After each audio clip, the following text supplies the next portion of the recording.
মাঘৰ বিহু আহি আছে। মাঘৰ বিহুত আমাৰ পৰম্পৰাগতভাৱে মহ যুঁজ আৰু বুলবুলি চৰাই যুঁজ হয়। মহ যুঁজৰ এটা সিদ্ধান্ত আগতে লৈছিল যদিও বুলবুলি চৰাই যুঁজৰ সিদ্ধান্ত লোৱা হোৱা নাছিল।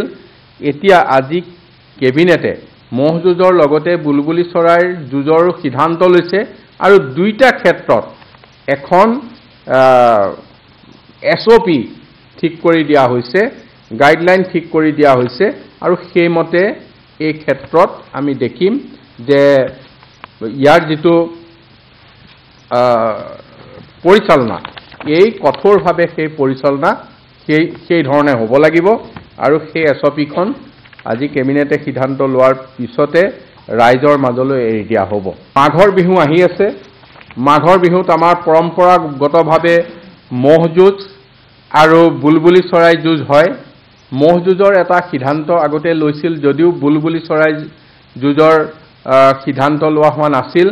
এতিয়া আজি কেবিনেটে মহ যুঁজৰ লগতে বুলবুলি চৰাইৰ যুঁজৰ সিদ্ধান্ত লৈছে আৰু দুইটা ক্ষেত্ৰত এখন SOP ঠিক কৰি দিয়া হৈছে, গাইডলাইন ঠিক কৰি দিয়া হৈছে আৰু সেইমতে এই ক্ষেত্ৰত আমি দেখিম যে ইয়াৰ যিটো পৰিচালনা, এই কঠোৰভাৱে সেই পৰিচালনা সেই ধৰণে হ'ব লাগিব আৰু সেই SOPখন আজি কেবিনেটে সিদ্ধান্ত লোৱাৰ পিছতে ৰাইজৰ মাজলৈ এৰি দিয়া হ'ব। মাঘৰ বিহু আহি আছে। মাঘৰ বিহুত আমাৰ পৰম্পৰাগতভাৱে মহ যুঁজ আৰু বুলবুলি চৰাই যুঁজ হয়। মহ যুঁজৰ এটা সিদ্ধান্ত আগতে লৈছিল যদিও বুলবুলি চৰাই যুঁজৰ সিদ্ধান্ত লোৱা হোৱা নাছিল। এতিয়া আজি কেবিনেটে মহ যুঁজৰ লগতে বুলবুলি চৰাইৰ যুঁজৰ সিদ্ধান্ত লৈছে আৰু দুইটা ক্ষেত্ৰত এখন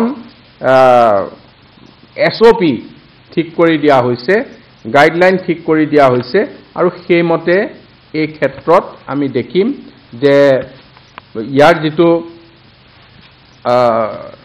পৰিচালনা, এই কঠোৰভাৱে সেই পৰিচালনা সেই ধৰণে হ'ব লাগিব আৰু সেই SOPখন আজি কেবিনেটে সিদ্ধান্ত লোৱাৰ পিছতে ৰাইজৰ মাজলৈ এৰি দিয়া হ'ব।